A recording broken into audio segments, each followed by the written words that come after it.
आगे अनुसुईया माँ से आज्ञा लेकर सीता मैया को अनुसुईया माँ ने सुंदर कपड़े दिए, बढ़िया साड़ी दी जो कभी मैली नहीं होती, पुरानी नहीं होती, आभूषण दिए। शरभंग ऋषि के पास गए, हड्डियों का पहाड़ देखा आगे चलकर। निश्चरहीन करऊं मही भुज उठाय पनकीन, सकल मुनिन के आश्रम जाय जाय सुख दीन।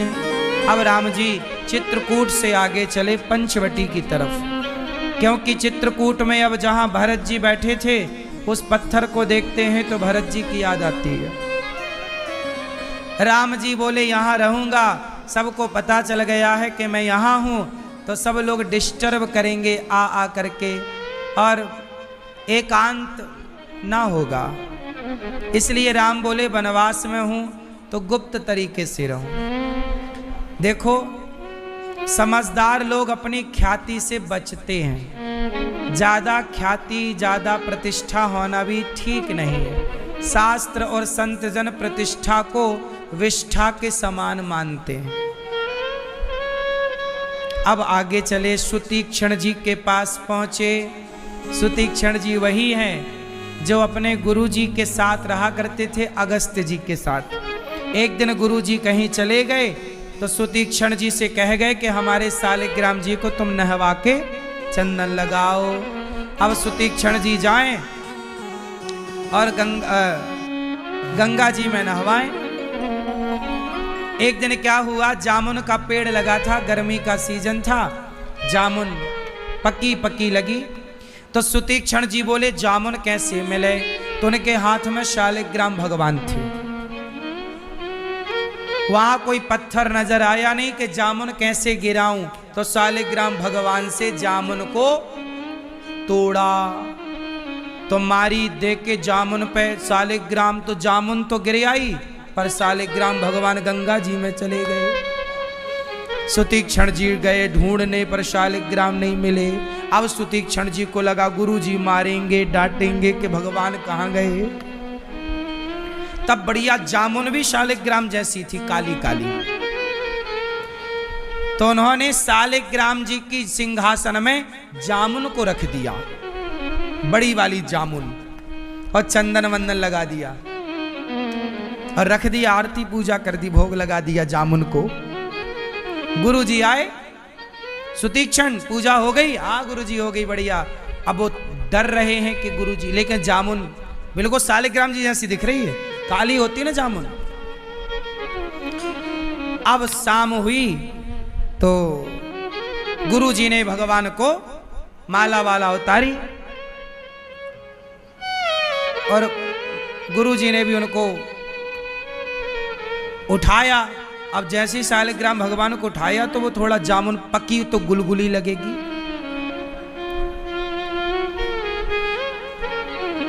तो गुरुजी ने देखा कि भगवान गुलगुले कैसे हो गए।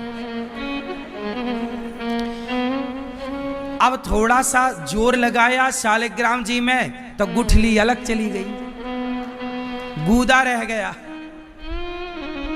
और जब गूदा रह गया तो गुरुजी ने कहा, सुतीक्षण यहाँ, ये हमारे भगवान कहाँ गए? गुरुजी यहीं तो थे आपके सामने। अरे ये गूदा जामुन का। गुरुजी आप रोज भगवान को पानी में बहुत देर तक रखते हो, लगता तुम्हारे भगवान सड़ गए। पुनी पुनी चंदन पुनी पुनी पानी, रोज चंदन लगाते हो गीला गीला, रोज पानी में डालते हो नहवाते हो, सड़ गए। पुनी पुनी चंदन पुनी पुनी पानी और सड़ गए शालिग्राम, तो हम का जानी। आपके भगवान सड़ गए। अब सुतीक्षण जी, गुरु जी ने कहा जा, अब यहां मुंह तब दिखाना, लौट के तब आना जब भगवान को लेकर आना। सुतीक्षण जी का त्याग कर दिया गुरु जी ने कि अब तू मेरे भगवान को लेकर आना।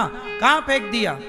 सुतीक्षण जी गुरु जी की बात मान करके थोड़ी उनकी कुटिया से दूर रहने लग गए।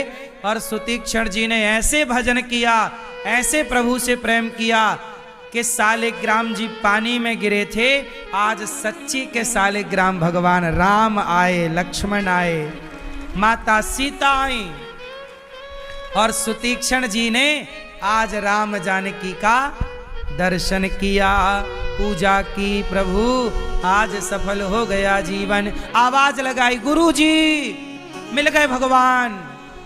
वर्षों बाद गुरुजी को कान में आवाज आई, ये तो मेरे सुतीक्षण की आवाज है।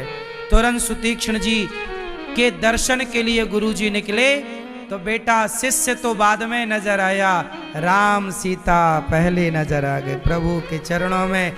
आज पहली बार शिष्य की कृपा से गुरु को भगवान का दर्शन हुआ। कई बार गुरु की कृपा से भगवान मिलते हैं, पर शिष्य यदि तपस्वी है तो शिष्य की कृपा से गुरु का भी कल्याण हो जाता है। केवल गुरु ही शिष्य को तारता है ऐसा नहीं, शिष्य भी गुरु को तार देता है।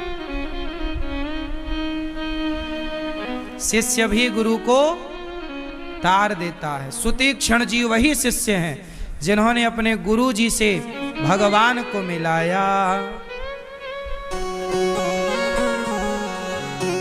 अविरल भक्ति मांगी सुतीक्षण जी ने और फिर राम जी आगे चले, आगे चले। इसके बाद पंचवटी भगवान पहुंचे। पंचवटी, वहां पर एक सूपनखा नाम की महिला रावण की बहन आई। सूपनखा रावण के बहिनी, दुष्ट हृदय दारुण जस अहिनी। पंचवटी सो गई एक बारा, देखी बिकल भई जुगल कुमारा। रावण की एक बहन थी बड़ी दुष्ट, क्या नाम था? सूपनखा। सूपनखा ने राम को देखा, वाह क्या खूब लगते हो, बड़े सुंदर दिखते हो। राम जी से कहती आप बहुत सुंदर हैं। पर सुनो, सूपनखा बोली हम भी कम सुंदर नहीं है, जरा हमें भी तो देखो। देख लो, देख लो इधर भी हैं? राम जी बोले हम नहीं देखते किसी पराई स्त्री को, हमारी पत्नी है, हम केवल उसी को देखते हैं। सूपनखा बोली नहीं, हमें देख लो, हम आपके योग्य हैं। देखो जरा कैसी है ये सूपनखा भी ना उसी सास की तरह है जो दामाद के संग भाग गई। किसी को भी आई लव यू, जो मिले सबको आई लव यू।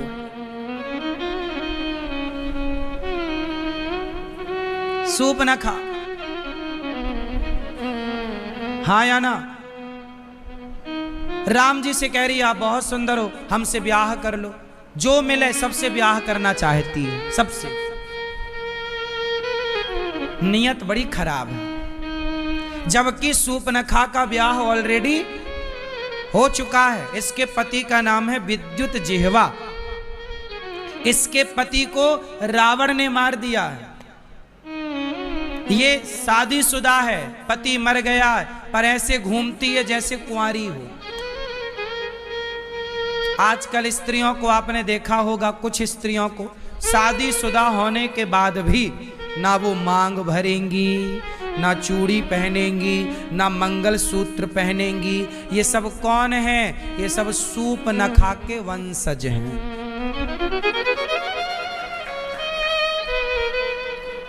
शादी हो गई पर मांग नहीं भरती, मंगलसूत्र नहीं, चूड़ी नहीं, तो क्या हो तुम? सूप नाखून, बड़े बड़े नाखून, भले उसमें गंदगी भरी हो। सही है मैया? सूपनखा राम जी से कहती ब्याह कर लो। राम जी बोले नहीं करेंगे, हमारा हो चुका। लक्ष्मण जी के बात कर लो, जाओ। लक्ष्मण जी के पास गए, सुनो लक्ष्मण हमसे ब्याह कर लो। लक्ष्मण जी बोले ब्याह तो कर लेंगे, पर तुम्हें दासी बन के रहना पड़ेगा। राम जी के पांव हम दबाएंगे, सीता मैया के पांव तुम्हें दबाना पड़ेगा। हे पांव हम नहीं दबाएंगे। लक्ष्मण जी बोले कपड़ा भी धुलना पड़ेगा। बोले कपड़ा पड़ा हम नहीं धोलेंगे। लो ये आज के वाली लड़की ये कह रही है नहीं हम काम कुछ नहीं करेंगे, बस पड़ी पड़ी खाएंगे। राम लक्ष्मण जी बोले ऐसे ना होगा, जाओ पर राम जी से बात करो, वो कर लेंगे तो तुम महारानी बन के रहना। जाओ। फिर गई राम आप कर लो ब्याह। फिर लक्ष्मण जी के पास गई। देखो कितनी बेशरम है, शादी के लिए खुद चर्चा करने गई। पहले कितनी लड़कियां अपने ब्याह की बात थोड़ी करती थी, घर वाले करते थे। सूप न खाने ये परंपरा चालू कर दी कि अपने ब्याह की बात खुद कर लो। इसलिए आज की छोरियां सेट कर लेती हैं अपने लिए, किसी की जरूरत नहीं है। ये सब सूप न खा से सीख रही हैं, सूप न खा सब सिखा के चली गई हैं। सूप न खा ने देखा कि ना राम सुन रहे हैं ना लक्ष्मण, सूप नखा को लगाए सीता के कारण, सीता को खाने के लिए चली गई। जैसी सीता मैया की तरफ बढ़ी लक्ष्मण जी ने नाक काट दिया, कान काट दिया। नाक कान बिन लक्ष्मण अति लाघव सो, नाक कान बिनु कीन। लक्ष्मण जी ने नाक काट दी। काहे नाक काटी? हाथ पांव क्यों नहीं काटे? सूप न खा के हाथ पांव काटते तो उसे सबको बताना पड़ता कि मैं वहां गई थी तो हाथ कट गए, पांव कट गए। नाक काटी लक्ष्मण जी ने, अब बेचारी को बताना नहीं पड़ेगा कि मैं कहां गई थी, लोग देखते ही समझ लेंगे कि नाक कटाने ही गई थी। सूप नखा के लिए बड़ा आसान हो गया, इसे बताना नहीं पड़ेगा कि मैं कहां गई थी, लोग देखते ही समझ लेंगे कि ये नाक कटाने गई थी और नाक कटा के आ गई। खरदूषण के पास गई, खरदूषण युद्ध करने आए। राम जी ने सीता मैया को अग्नि में प्रवेश करा दिया। अब यहां राम जी की विशेष लीला चालू हो गई। हे सीता, अब मैं राक्षसों का मर्दन करूंगा, अब मेरे समय आ गया है राक्षसों को मारने का। असली सीता माता को राम जी ने कहां रखा? बोलो, अग्नि में वास करा दिया।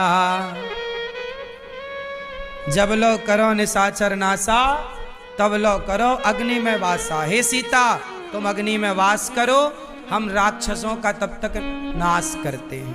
तो सेव कर दिया राम जी ने सीता मैया को अग्नि में।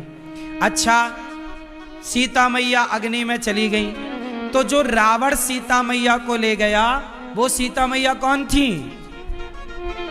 वो छाया सीता है, उनका नाम है वेदवती, वो असली सीता नहीं है। अब रावण, अब सीता मैया, खरदूषण को राम जी ने मारा। खरदूषण जब मरे तो रावण को लगा सूप न खा, रावण के पास गई। रावण, राम ने तेरे खरदूषण को मार दिया, देख मेरी नाक काट दी, उसकी पत्नी बड़ी सुंदर है, तेरे योग्य है। देखो कैसी बहन है, भाई को भड़का रही है, कह रही है तुम उस नारी को चुरा के ले आओ। ये देखो, तभी तो भाभियां कहती हैं कि तुम्हारी बहन तुम्हें भड़का रही है। नहीं, आपकी पत्नी हमेशा क्या कहती है कि आपकी बहनें आपको, जैसे ही रक्षाबंधन आएगी, माँ का बेटी के लिए अचार वाला प्यार उमड़ आएगा, पापड़ वाला प्यार, बांध बांध के चुपके से अचार दे देगी माँ बेटी को। ले, फिर भौजाई बताएगी, पत्नी बोली सुनो, पति बोला जरा घी लगाओ रोटी में, पत्नी बोली घी नहीं है, कहाँ चला गया? तुम्हारी बहन आई थी, तुम्हारी माँ ने सब भर के दे दिया, चलो अचार ले आओ। अचार कहाँ से लाए? तुम्हारी बहन आई थी, पूरा भर के ले गई।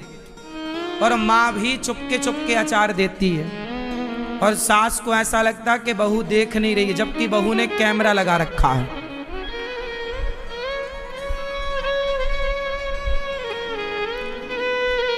देखो, बहुएं नोटिस करती हैं, जैसे ही ननंद आई तो पहले बहुएं ननंद के झोले का साइज देखती हैं, कितना बड़ा झोला लेके आई। फिर जाते समय ये देखती हैं कि अब झोले का साइज, हाँ, पकड़ में आ गई। एक झोला लेके आती है और 4 झोला लेके जाती है। झोला आई थी तो खाली था, और बेटियां भी कम नहीं है, झोला बड़ा लाती है, खाली रख रहे ताकि मां देगी चोरी चोरी चुपके चुपके। ये पता नहीं माओ को क्या हो जाता है। देना लेना गलत नहीं है, पापड़ दो, घी दो, सब अचार दो, सोना दो, चांदी दो, पायल दो, सब दो बेटी को, पर चोरी से मत दो। सामने दो, भाई हमारी बेटी आई, बेटा ये ले लो। बहू से पैक कराओ कि जरा अचार दे दो बेटी के लिए, ये तो माँ का प्यार है। इससे क्या होगा, तुम चोरी से ले आई, फिर तुम्हारी भाभी तुम्हें नागिन की तरह देखेगी। जैसे ही तुम जाओगी उसका सिर चढ़ जाएगा, लो आ गई भरने झोला। हाँ या ना। फिर रिश्ते दोनों तरफ से चलते हैं। आजकल ननंद लोग भी अपनी माँ से तो बना के रखती है, मेरी माँ माँ, और भाभी से बिगाड़ लेती है। अरे भाभी ही निभाएगी, माँ तो मर जाएगी। सदा रिश्ता चलाने हैं तो माँ ही नहीं, देखो रिश्ते सबसे रखना पड़ता है। केवल माँ से क्या रिश्ता, भाभी से भी रिश्ता हो, भैया से भी रिश्ता हो, है ना। और लड़कियां एक कह रहे, हमारी तो जब तक माँ जिंदा है तो मायका है, माँ गई तो काहे का मायका। पहले ही से तुम गाना गा रही हो तो फिर वो कहेगी ठीक है जा, कौन सी तेरी जरूरत है यहाँ। इतना गलत गलत गाना गाती है मैया लोग। अरे केवल माँ से ही मायका नहीं होता, माँ तो है तब तक मायका है, ठीक है, बाप है मायका है, लेकिन भाई भी तो तुम्हारा है, क्या भाई से मायका नहीं है।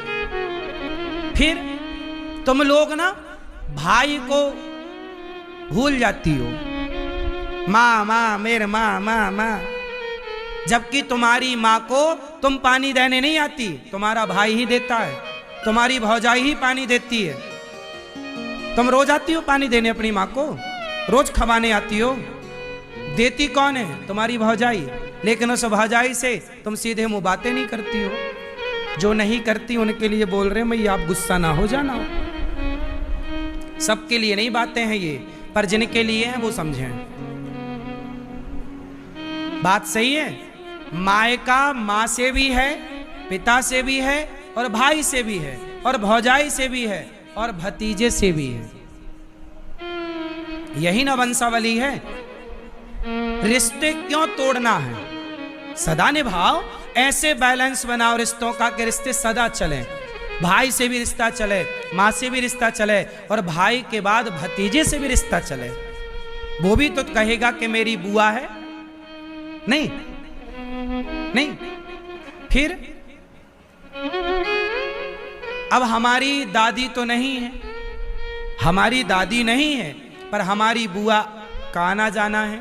तो अब देखो हमारी दादी चली गई, दादी मतलब हमारी बुआ की माँ। अब बुआ का तो देखो माँ चली गई, दादी चली गई, लेकिन रिश्ते तो आज भी है ना। तुम्हारे बाद तुम्हारे बच्चों के रिश्ते रहेंगे मधुर।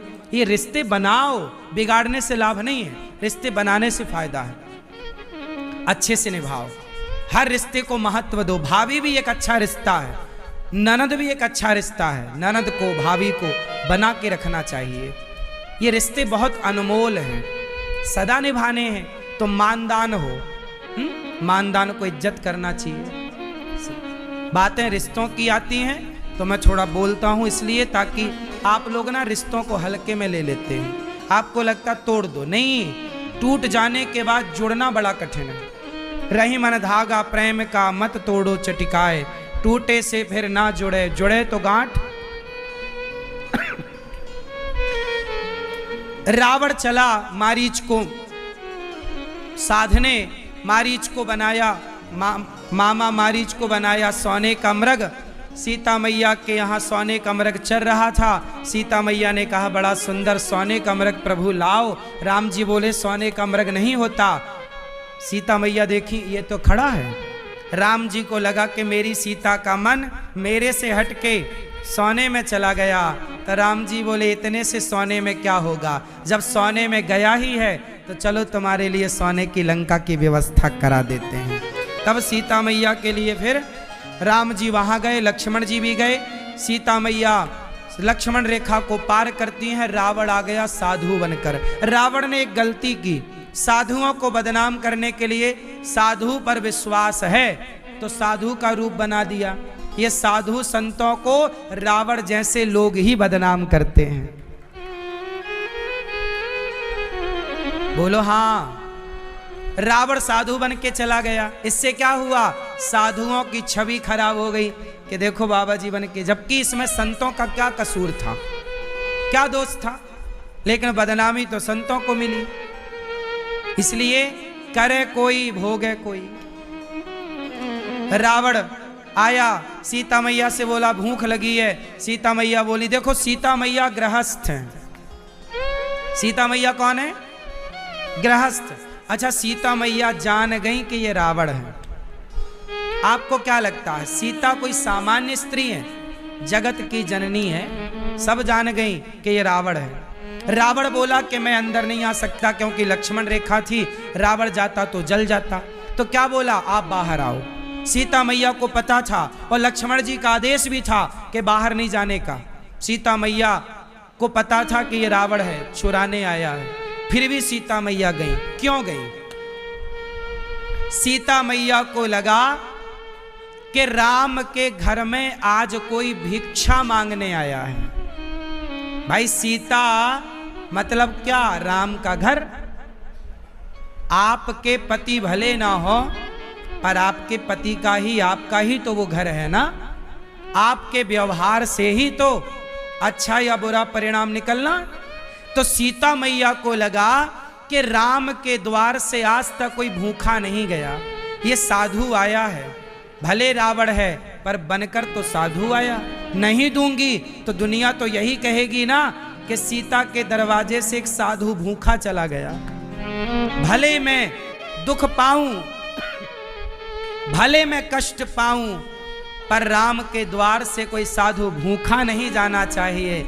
यही गृहस्थ का धर्म है। सीता मैया ने तो केवल अपने धर्म का पालन किया। और बेचारी माँ सीता मैया के मेरे द्वार से भूखा ना जाए, सीता मैया लक्ष्मण रेखा को पार करके जब गई तो रावण ने हाथ पकड़ के रथ पर बैठा लिया और आकाश मार्ग से सीता मैया को चुरा करके चला। यहाँ बात क्लियर ये होती है कि द्वार पे आया अतिथि कभी खाली ना जाए। सीता मैया ने द्वार पे आए अतिथि को भगवान मानकर सेवा की, पर दुख मिला, लेकिन